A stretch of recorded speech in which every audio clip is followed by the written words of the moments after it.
Side hack કરી તાત્કાલિક ઈ ટિકિટો બનાવવાના કૌભાંડનો પર્દાફાશ। 2 માસમાં 598 ટિકિટ બુક કરાવી।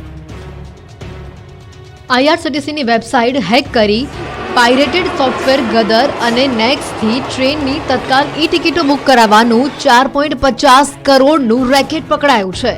આ એજન્ટ ઘરે લેપટોપથી ટિકિટ ઓનલાઈન બનાવતો હતો। તેને પકડવા વિજિલન્સના સ્ટાફે તત્કાલ ટિકિટના સમયે સિટીલાઇટ મેઘ સમરણ અપાર્ટમેન્ટમાં તેના ફ્લેટમાં સર્વે કરવાના બહાને દરોડા પાડ્યા। બેડરૂમમાં તપાસ કરી તો એજન્ટ લેપટોપ પર ટિકિટ બનાવતો રંગે હાથે ઝડપાઈ ગયો। साथ एक महिला पण शामिल थी। विजिलन्से लेपटॉप की तपास करी तो गदर सॉफ्टवेर थी 12 खाताओं में 2.88 करोड़ 3600 तत्काल ई टिकिटो बनावी होवानुं सामे आव्युं। आ उपरांत ग्रुप बुकिंग सहित 4.50 करोड़ रेकेट खुल्युं छे। सूरत पोलीसे एजंट राजेश गिरधारी मित्तल और कृपा दिनेश पटेल की धरपकड़ करी है। कृपा 3 महीनाथी नौकरी करती हती और 10,000 पगार हतो। एजंट राजेश मित्तल रेलवे की टिकिट लेपटॉप पर बनावतो हतो। तेना 6 लेपटॉप मांथी 973 आईआरसीटीसी ना आईडी पासवर्ड्स मळी आव्या छे। आ आईडी 20 रुपया में तेणे खरीदी कर्या हता। एजंटे 5 लेपटॉप में हाई स्पीड 5 राउटर लीधा हता, जेमां 150 MBPS ની સ્પીડ હતી, જેથી 12 સેકન્ડમાં ટિકિટ બુક થતી હતી। એજન્ટ પાસેથી રૂપિયા 1.51 લાખની 54 તત્કાલ ટિકિટ મળી આવી, જેને રેલવે બ્લોક કરી છે। મે અને જૂનમાં 14.66 લાખની 598 તત્કાલ ટિકિટો બનાવી હતી। 4 ઈમેલથી યાત્રીઓને ટિકિટ મોકલતો હતો અને પેમેન્ટ ઓનલાઈન લેતો હતો। તેની કોલ ડિટેલ ચેક કરવામાં આવી તો રેલવે, આરપીએફ તેમજ મોટા અધિકારીઓની સાંઠગાંઠ બહાર આવી શકે તેમ છે। एक पैसेंजर दीठ एजंट 700 થી 1200 સુધીની રકમ લેતો હતો। સમસ્યાથી ત્રસ્ત લીલિયાવાસીઓએ પાડ્યો બંધ। ગામની બજારો સુમસામ, દુકાનો સજ્જડ બંધ, રોડ ખાલી અને લોકોનું વિરોધ પ્રદર્શન। ગામ બંધના આ દ્રશ્યો છે અમરેલીના લીલિયાના। અહીંના લોકોએ તંત્રની લાલિયાવાડી સામે અંતે લાલાંક કરી। લીલિયામાં છેલ્લા 5 વર્ષથી ગટરની સમસ્યા છે। રોડ પર ગટરના પાણી ઉભરાતા રહે છે। रोड पर छवातुं रहे छे गटरना पाणीनुं साम्राज्य। गटरनी गंदकीथी लोको तो त्राहिमाम पोकारी उठ्या छे। आ अंगे अनेकवार रजूआत करवा छतां तंत्रए आंख आड़ा कान करता अंते लोकोए विरोध प्रदर्शन कर्युं। चेम्बर ऑफ कॉमर्स द्वारा बंधनुं ऐलान करवामां आव्युं। भूगर्भ गटरना पाणी बंध करवानी मांग साथे लोकोए बंध पाड्यो। सज्जड बंध पाडी विरोध नोंधाव्यो। जो कामगीरी नहीं थाय तो आंदोलननी चीमकी उच्चारी। मोंघो वेचाश मेघो जे मचावे तांडव, आ वखते अमदावादनो काढशे वारो। હવે ગુજરાતમાં મેઘ તાંડવ થશે। 1 જુલાઈએ વરસાદ ભૂક્કા બોલાવશે। નદીઓ થશે ગાંડીતુર, ડેમો છલકાશે। ગુજરાતમાં મેઘરાજાએ જમાવટ શરૂ કરી દીધી છે। મોટાભાગના વિસ્તારમાં જળબંબાકારની સ્થિતિનું નિર્માણ થઈ ગયું છે, ત્યારે હવે જુલાઈમાં પણ વરસાદ જમાવટ કરતો રહેશે। जुलाई में मेघो વધુ આક્રમક બનશે। ભૂક્કા કાઢી નાખે એવા વરસાદની આગાહી અંબાલાલ પટેલે કરી છે। હવામાન નિષ્ણાત અંબાલાલ પટેલના કહેવા પ્રમાણે હવે ગુજરાતમાં વરસાદ ભૂક્કા બોલાવશે। 30 જૂને અને 1 જુલાઈએ વરસાદ ભૂક્કા બોલાવશે। અરબી સમુદ્રમાં વરસાદી સિસ્ટમ સક્રિય થઈ છે। 2 સિસ્ટમ સક્રિય થતા ભારે વરસાદની શક્યતા છે। મધ્ય ગુજરાત અને વડોદરા સહિત વરસાદ પડશે। અમદાવાદમાં મધ્યમથી ભારે વરસાદની આગાહી છે। ઉત્તર ગુજરાતમાં પણ ભારે વરસાદ થઈ શકે છે। 5 થી 12 જુલાઈ અનરાધાર વરસાદની આગાહી છે। નદીઓમાં ભયંકર પૂરની સ્થિતિ સર્જાઈ શકે। દક્ષિણ ગુજરાતમાં ભારે વરસાદ થઈ શકે। જુલાઈ ઓગસ્ટ માસમાં નર્મદા 2 કાંઠે થશે। સાબરમતી નદીમાં પણ ભારે પૂર આવે તેવી શક્યતા છે। કેટલીક નદીઓમાં ભયંકર પૂરની સ્થિતિ સર્જાઈ શકે। સૌરાષ્ટ્ર અને મધ્ય ગુજરાત માટે ભારે, અમદાવાદમાં તોડી નાખે એવો વરસાદ પડશે। જામી ગયું છે। મોટાભાગના વિસ્તારને ચોમાસું ગમરોડી રહ્યું છે। અત્યારે હવે ઉત્તર ગુજરાત અને સૌરાષ્ટ્રના લોકો ધોધમાર વરસાદ માટે થઈ જજો તૈયાર। વરસાદને લઈ હવામાન વિભાગે આગાહી કરી છે। આગામી 3 દિવસ આખા સૌરાષ્ટ્ર, મધ્ય ગુજરાત, અમદાવાદ સહિતના વિસ્તારમાં ધોધમાર વરસાદ પડશે। સુરત, નવસારી, વલસાડ, દાદરાનગર હવેલીમાં ઓરેન્જ એલર્ટ આપ્યું છે। બનાસકાંઠા, સાબરકાંઠા, અરવલ્લીમાં ભારે વરસાદની આગાહી કરવામાં આવી છે। પંચમહાલ, ભરૂચમાં પણ ભારે વરસાદની આગાહી છે। ઉત્તર અને મધ્ય ગુજરાતમાં યલો એલર્ટ આપ્યું છે। સૌરાષ્ટ્રમાં ભારે વરસાદની આગાહી છે। રાજકોટ, જામનગર, જૂનાગઢમાં ભારે વરસાદની આગાહી કરવામાં આવી। પોરબંદર, દ્વારકા, ભાવનગરમાં પણ ભારે વરસાદની સંભાવના છે। અમરેલી, ગીર સોમનાથમાં ભારે વરસાદની આગાહી કરવામાં આવી। આ બાજુ અમદાવાદમાં થંડરસ્ટોર્મની આગાહી કરવામાં આવી। 35 થી 55 કિલોમીટર પ્રતિ કલાકે પવન ફૂંકાશે। માછીમારોને દરિયો નહીં ખેડવાની સૂચના આપવામાં આવી। 29 જૂને નવસારી, વલસાડ, દમણ, દાદરાનગર હવેલીમાં ભારે વરસાદ પડી શકે। 30 જૂને ગાંધીનગર, ખેડા, અમદાવાદ, આણંદ, નવસારી, વલસાડ, દમણ, દાદરાનગર હવેલીમાં ભારે વરસાદ પડશે। 1 જુલાઈએ વલસાડ, દમણ, દાદરા નગર હવેલીમાં અતિ ભારે વરસાદ પડશે. સાબરકાંઠા, અરવલ્લી, મહીસાગર, સુરત અને નવસારીમાં ભારે વરસાદ પડશે. વરસાદી માહોલ વચ્ચે દરિયો બન્યો છે તોફાની. નાની દમણ અને મોટી દમણમાં વરસાદ, દરિયા કિનારે જોરદાર દ્રશ્યો સર્જાયા. એક બાજુ તોફાની દરિયો, કિનારા વિસ્તારમાં વરસતો વરસાદ, દમણમાં ભારે વરસાદની હવામાન વિભાગની આગાહી. રાજ્યના પડોશમાં આવેલા સંઘ પ્રદેશ દમણમાં પણ આજે સવારથી જ વરસાદી માહોલ હતો. દમણના તમામ વિસ્તારોમાં વરસાદ વરસી રહ્યો છે. વરસાદને કારણે દરિયા કિનારે અલગ અલગ માહોલ પણ જોવા મળી રહ્યો છે.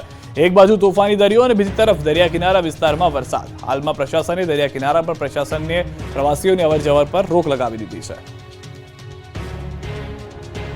હિંમતનગર પ્રાંતિજ તાલુકામાં વરસાદ. હિંમતનગરના ગઢોડા, હાજીપુર, સાબરડેરી ઉપરાંત પ્રાંતિજના નાનપુર, રામપુરા, આમોદરા સહિતના પંથકમાં વરસાદ. વરસાદને લઈ સાગર પંથકમાં પણ ઠંડક પ્રસરી ગઈ છે. વરસાદ વરસતા ખેડૂતો આનંદિત બન્યા છે. વાવણી માટે ખેડૂતોએ કરી દીધી છે આગોતરી તૈયારી. વરસાદ વરસતા પંથકના ખેડૂતો હરખાયા. મેઘરાજાએ દીવાવાળી કરતા ભીંડા ગામનો રોડ ધોવાયો. દેવભૂમિ દ્વારકામાં એક અઠવાડિયાથી મેઘરાજા ધડબડાટી બોલાવી રહ્યા છે. નદીઓ ગાંડીતૂર બની છે. ખેતરો પાણીથી તરબતર થયા છે. ત્યારે ગામડાઓના રસ્તાઓનું પણ ધોવાણ થયું છે. દ્વારકાના ભાડથર ભીંડા ગામે તંત્રની લાલિયાવાડી સામે આવી. ભાડથર ભીંડા ગામને જોડતા માર્ગનું કામ પૂર્ણ ન થતા ચોમાસામાં લોકો પરેશાન થયા. ભાડથર ભીંડા ગામને જોડતા સીસી રોડનું કામ અધૂરું હોવાથી ચોમાસામાં લોકોને અવરજવરમાં ભારે હાલાકીનો સામનો કરવો પડ્યો. રસ્તાઓ વચ્ચે વરસાદી પાણી ભરાતા લોકોને અવરજવરમાં હાલાકી પડી. વરસાદ પડતા પોલીસ સ્ટેશનમાં ભરાયા પાણી. સુરતમાં મેઘરાજા મન મૂકીને વરસી રહ્યા છે. સુરતમાં વરસાદે સપાટો બોલાવી દીધો છે. સુરતના રોડ પર પાણી ફરી વળ્યા છે. ત્યારે સુરતના પોલીસ સ્ટેશનમાં પણ પાણી ઘૂસી ગયા. સુરતના ઉત્તરાણ પોલીસ સ્ટેશનની બહાર જળબંબાકાર જેવી સ્થિતિનું નિર્માણ થયું છે. મનપાની પ્રી મોન્સૂનની કામગીરી છતી પડી ગઈ છે. સુરત પોલીસ સ્ટેશનની બહાર જ પાણી ભરાઈ ગયા. પોલીસ સ્ટેશનમાં જવું હોય તો તમારે પાણીની વચ્ચેથી પસાર થવું પડે, જેને લઈને પોલીસ કર્મીઓ અને પોલીસ સ્ટેશને આવતા લોકોને હાલાકી પડી રહી છે. તો સુરતના કેટલાક વિસ્તારોમાં ધોધમાર વરસાદ પડ્યો. અડાજણ, પાલ, રાંદેરમાં ભારે વરસાદ. પૂના, આઠવા લાઇન્સ, ઉમરા વિસ્તારમાં વરસાદ. ધોધમાર વરસાદ વરસતા લોકોને ગરમીથી મળી રાહત. શહેરના માર્ગો થયા પાણી. ડીસામાં વરસાદે ધબધબાટી બોલાવતા અનેક વિસ્તારોમાં જળબંબાકારની સ્થિતિ, વાહનો ડૂબ્યા.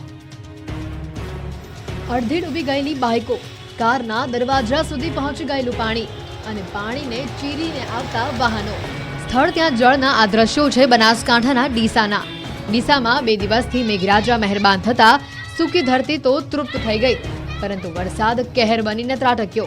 ડીસામાં ધોધમાર વરસાદ વરસતા અનેક વિસ્તારમાં જળબંબાકારની સ્થિતિનું નિર્માણ થયું. ડીસાના અનેક વિસ્તારોમાં પાણી ભરાઈ ગયા. ડીસાના ખાડિયા વિસ્તારમાં તો 2 થી 4 ફૂટ સુધીના પાણી ભરાઈ જતા વાહન ચાલકોને ભારે હાલાકી વેઠવી પડી. અનેક વાહનો પાણીમાં બંધ થઈ ગયા. તો રોડના કાંઠે ઘર પાસે પાર્ક કરેલા વાહનો પણ અડધા ડૂબી ગયા હતા. આ તરફ દાંતીવાડામાં 1.25 ઇંચ વરસાદ, અમીરગઢમાં 1 ઇંચ વરસાદ ખાબકતા પાણી થઈ ગયું. સૌરાષ્ટ્રમાં મેઘાએ બોલાવ્યો સપાટો. સૌરાષ્ટ્રમાં મેઘરાજાએ મંડાણ કરી દીધા છે. ત્યારે રાજુલા પંથકમાં ધોધમાર વરસાદ પડ્યો. રાજુલા શહેરમાં ધોધમાર વરસાદ પડતા રસ્તા પર પાણી ફરી વળ્યા. રાજુલાના માંડળ, છાપરી, દેવકા, કુંભારિયા, ઝીંઝકા સહિતના વિસ્તારોમાં વરસાદ પડ્યો હતો. આ બાજુ સાવરકુંડલાના ગ્રામ્ય વિસ્તારોમાં ધોધમાર વરસાદ પડ્યો. મોટા ભમુદ્રા, પોકરવા સહિતના વિસ્તારોમાં ધોધમાર વરસાદ પડ્યો. ધોધમાર વરસાદથી ખેડૂતોમાં ખુશીની હેલી છવાઈ ગઈ. આ તરફ બોટાદમાં પણ વરસાદે બગડાટી બોલાવી. શહેર અને ગ્રામ્ય વિસ્તારમાં મન મૂકીને વરસ્યો મેઘો. બોટાદના tower road, Paliyad road, Gadhada road સહિતના વિસ્તારોમાં વરસાદ પડ્યો. ઉપરાંત ઢીકવાડી, સેથલી, લાઠીદળ સહિતના ગામમાં વરસાદ પડ્યો. આ બાજુ બરવાડા શહેર સહિત પંથકમાં સાંબેલાધાર વરસાદ પડ્યો. બરવાડા શહેરના તમામ વિસ્તારોમાં વરસાદ પડ્યો. તાલુકાના ખમીદાણા, કાપડિયાળી, રોજીદ, રામપરા સહિતના ગ્રામ્ય વિસ્તારોમાં વરસાદ પડ્યો. બરવાડા શહેરના મુખ્ય માર્ગો પર પાણી વહેતા થયા. સમગ્ર પંથકના વાતાવરણમાં ઠંડક ફેલાઈ જતા લોકોએ ગરમીથી રાહત અનુભવી. તો વરસાદી ઝાપટાથી ખેડૂતોમાં પાકને લઈને ખુશી સાથે આશા બંધાઈ. આ બાજુ બોટાદ શહેરમાં સવારથી સાંબેલાધાર વરસાદ પડતા શહેરના ઢાકણિયાળી રોડ પર આવેલ તુલસીનગર 2 વિસ્તારમાં પાણી ભરાઈ જતા નદી જેવી સ્થિતિ સર્જાઈ. વિસ્તારના રહીશો હેરાન પરેશાન થયા. આ વિસ્તારમાં છેલ્લા 4 વર્ષથી વરસાદી પાણીના નિકાલની સમસ્યા છે અને રહીશો રજૂઆત કરીને થાકી ગયા છે. ત્યારે હાલ વરસાદી પાણી ભરાતા રહીશો ચાલુ વરસાદી પાણીના નિકાલ માટે મહેનત કરી રહ્યા છે. તો વર્ષો જૂની સમસ્યા હલ કરવા રહીશો માંગ કરી રહ્યા છે. ભાવનગર શહેર અને જિલ્લામાં પણ વરસાદે ધબધબાટી બોલાવી. ભાવનગર શહેર સહિત જિલ્લાના વાતાવરણમાં પલટો આવ્યો. દક્ષિણ ગુજરાતમાં પણ મેઘાએ કરી દેવાવાળી રોડ પર પાણી થયા વહેતા. ઉત્તર ગુજરાતમાં હવે મેઘરાજાએ મંડાણ કરી દીધા છે. નદીઓ ગાંડીતુર બની ગઈ છે, ત્યારે બનાસકાંઠાના ઉપરવાસમાં સારા વરસાદના પગલે નદીઓમાં નવા નીર આવ્યા. જિલ્લાની જીવાદોરી સમાન બનાસ નદી વહેતી થઈ. રાજસ્થાનમાંથી નીકળતી બનાસ નદીમાં નવા નીર આવતા ખેડૂતોમાં ખુશી જોવા મળી. આ બાજુ ભાવનગર જિલ્લામાં જળબંબાકારની સ્થિતિનું નિર્માણ થયું. સવારથી જિલ્લાના અનેક તાલુકાઓમાં મેઘરાજાએ ધમાકેદાર એન્ટ્રી કરી અને બેટિંગ કરતા જોવા મળ્યા. જિલ્લાના કાર્યધાર, તળાજા, પાલીતાણા, સિહોર સહિત પંથકમાં વરસાદી માહોલ છે. જિલ્લામાં મોટાભાગના તાલુકા, ગ્રામ્ય વિસ્તારમાં વરસાદની એન્ટ્રીથી ખેડૂતો સહિત લોકોમાં હર્ષની હેલી થઈ. આ બાજુ ભાવનગર જિલ્લામાં સિહોર તેમજ પંથકમાં વરસાદી માહોલ જામ્યો. સિહોર તાલુકાના ટાણા, વરલ, કનાળ, કાજાવદર ગામે વરસાદ થયો. સોનગઢ, પીપરલા, અમરગઢ, આંબલા, સણસોરામાં પણ વરસાદ પડ્યો. વરસાદ થતાં ખેડૂતોમાં ખુશીનો માહોલ જોવા મળ્યો. વરસાદ થતાં પિયત પાણીનો પણ પ્રશ્ન હલ થશે. આ બાજુ સુરતના ગ્રામ્ય વિસ્તારમાં પણ વરસાદે સપાટો બોલાવ્યો. બારડોલીમાં અનેક જગ્યાએ ભરાયા વરસાદી પાણી. આશાપુરી માતાના મંદિર નજીક ભરાયા પાણી. રસ્તા પર પાણી ભરાતા વાહન ચાલકોને હાલાકી થઈ. મુદિત પેલેસ સહિતના વિસ્તારોમાં ભરાયા પાણી. ધોધમાર વરસાદના પગલે વીજ પુરવઠો ખોરવાયો. બારડોલીના મુદિત પેલેસ સહિતના વિસ્તારોમાં વરસાદ પડ્યો. ધોધમાર વરસાદને કારણે રોડ પર પાણી ભરાઈ ગયા હતા. નવસારી શહેરમાં વરસાદે જમાવટ કરી. ગણતરીની મિનિટોમાં 1 ઇંચથી વધુ વરસાદ પડ્યો. લુન્સીકુઈ, ઇટાળવા, તિદરા, કબીલપોર, જમાલપુર વિસ્તારમાં ધોધમાર વરસાદ થયો. નવસારીના 3 તાલુકામાં 1 ઇંચથી વધુ વરસાદ પડ્યો.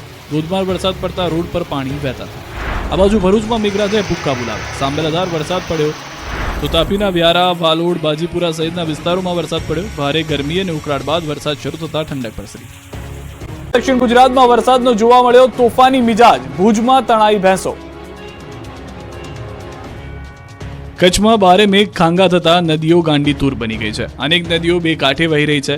કેટલીક જગ્યાએ મેઘરાજાએ રૌદ્ર સ્વરૂપ ધારણ કરી લીધું છે. ત્યારે ભચાઉના ખોડાસરા નદીના પ્રવાહમાં ભેંસો તણાઈ. 15 જેટલી ભેંસો નદીના વહેણમાં તણાઈ ગઈ. ભચાઉના લાકડિયા ખોડાસર વચ્ચે આવેલી નદીમાં વરસાદના પગલે ઘોડાપુર આવ્યું હતું, જેના પ્રવાહમાં ભેંસો તણાતી હોય એવો વિડીયો વાયરલ થયો.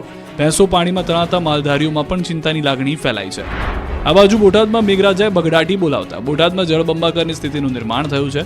શહેરમાં ઠેક ઠેકાણે પાણી ભરાયા છે. રેલવે અંડરબ્રિજમાં પાણી ભરાતા બંધ કરવો પડ્યો. ભાવનગર રોડ, ગઢડા રોડ પર પાણી ભરાયા છે. રોડ પર પાણી ભરાતા વાહન ચાલકો પરેશાન છે. દ્રશ્યોમાં જોઈ શકાય છે કે Bhavnagar road railway underbridge swimming pool બની ગયો છે. સંઘપ્રદેશ દમણમાં પણ વરસાદી માહોલ જામ્યો છે. નાની દમણ અને મોટી દમણ વિસ્તારમાં ભારે વરસાદને કારણે થોડી જ વારમાં રસ્તાઓ પાણી થઈ ગયા. તો ડાંગમાં પ્રકૃતિ સોળે કળાએ ખીલી ઉઠી હતી. ગિરિમથક સાપુતારામાં વરસાદ પડતા ચોમેર લીલી ચાદર પથરાઈ. સાપુતારા, નવાગામ સહિતના વિસ્તારોમાં વરસાદ થયો. વરસાદથી પ્રકૃતિ ખીલી ઉઠી. વરસાદથી સર્જાયા આહલાદક દ્રશ્યો. સાપુતારા ટેબલ પોઈન્ટ અને સનરાઈઝ પોઈન્ટ ઉપર ધુમ્મસ છવાતા આહલાદક માહોલ જોવા મળ્યો. બોટિંગ અને પેરાગ્લાઇડિંગ પોઈન્ટ ઉપર વરસાદમાં પ્રવાસીઓ આનંદ માણતા નજરે પડ્યા. આ બાજુ હળવદમાં ભારે વરસાદ પડતા રોડ પર વહેતા થયા પાણી. હળવદ તાલુકાના નવા ઈસનપુર ગામમાં મકાન પર વીજળી પડી. મકાન પર વીજળી પડતા વીજ ઉપકરણો બળીને ખાખ.